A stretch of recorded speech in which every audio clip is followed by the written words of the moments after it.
You are listening to the daily homily for Magdala in the Holy Land.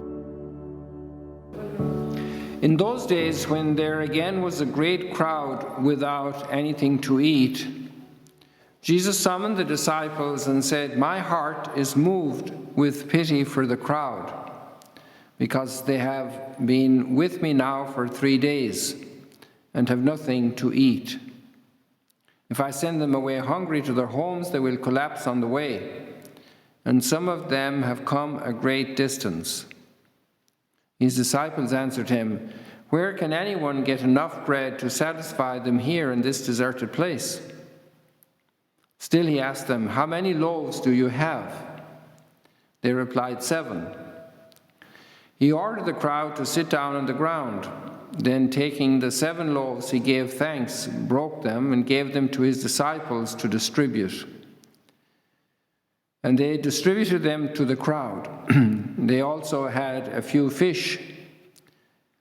He said a blessing over them and ordered them distributed also. They ate and were satisfied. They picked up the fragments left over, 7 baskets. There were about 4,000 people. He dismissed the crowd and got into the boat with his disciples and came to the region of Dalmanutha. The Gospel of the Lord. Praise to you, Lord Jesus Christ.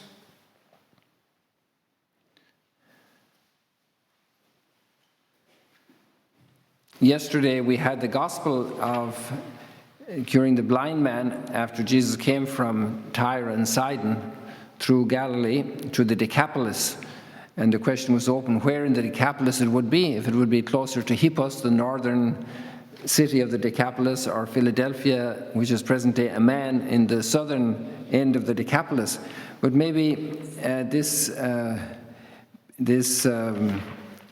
passage today gives us, at the beginning of chapter 8 of Mark, the other one was at the end of chapter 7, a little clue that it was probably not too far from the Sea of Galilee.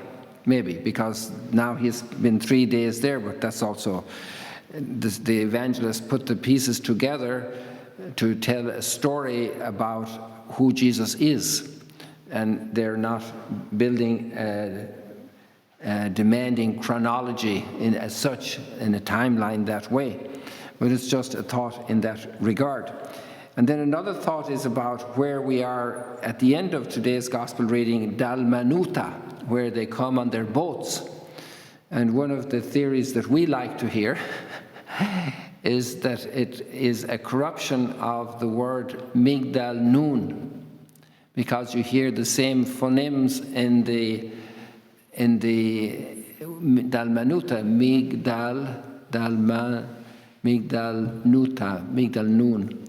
So maybe this is like what happened in Tabcha, which in Greek was heptapegon and became Tachba. So these are the theories of the academics, but obviously we have much better food for our soul from the content of the readings themselves. And in the first reading of the book of Genesis, we're now reading systematically each day from Genesis, and we have the consequences of sin. Yesterday we had the description of the steps in the first sin, the first fall of humanity, and today we have a pondering of the consequences, the presentation of the consequences of sin. And the thing oftentimes about sin is we don't realize that it has consequences.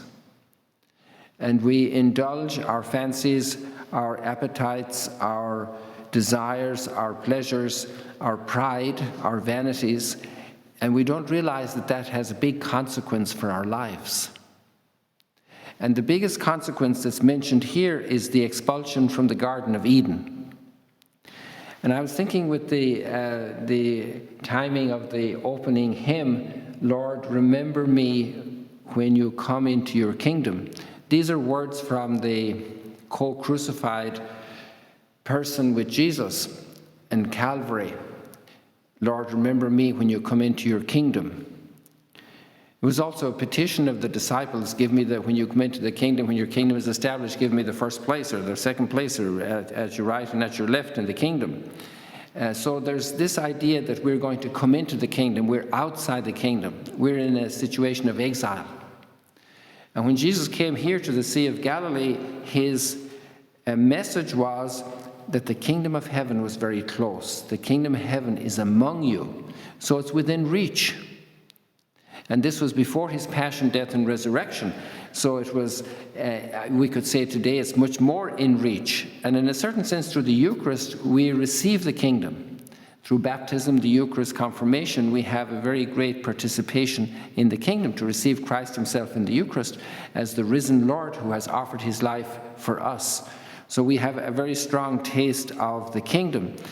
And understandably, the exegetes see this conflict between the woman and the serpent, between her offspring and the serpent's offspring, as a conflict between the Messiah and the force of evil.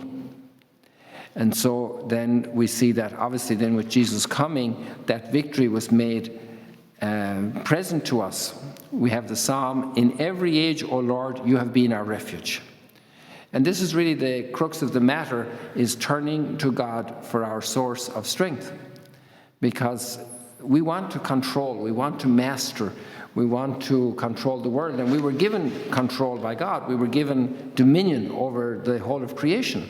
Not over the people, but over all of the things, all of the animals, all of the birds, all of the fish, all of the earth. And then we lost it. And already the word master, your husband will be your master, is an expression of the new situation of fallenness of humanity. And it wasn't like that.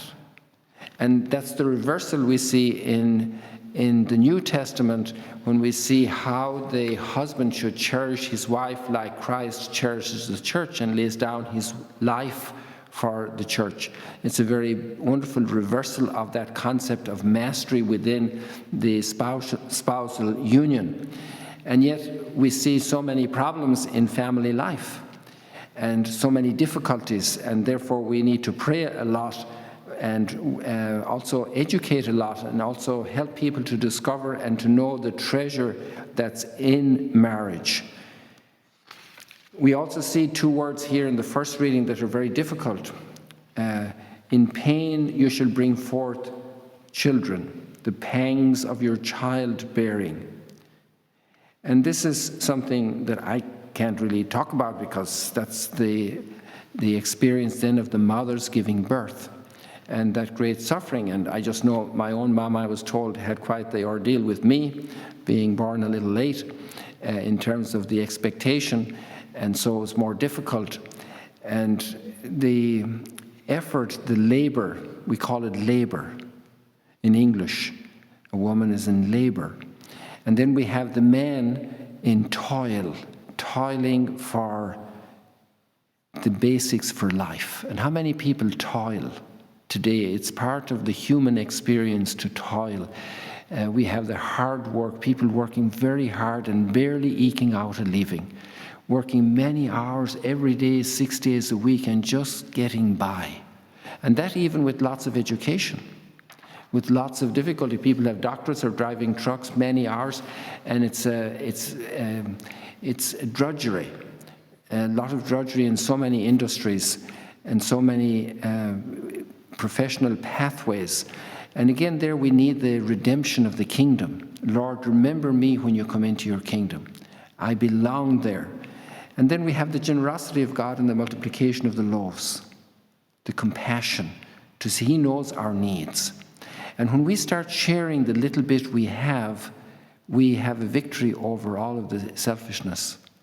And we actually participate in the kingdom through generosity and through love, because the kingdom is love, it's God's love. So there's a great path for us opening up in this miracle, that God is very close to us, and we become part of his work by sharing what we have. Thank you for joining us today. If you want to learn more about Magdala, follow us on YouTube and on Facebook.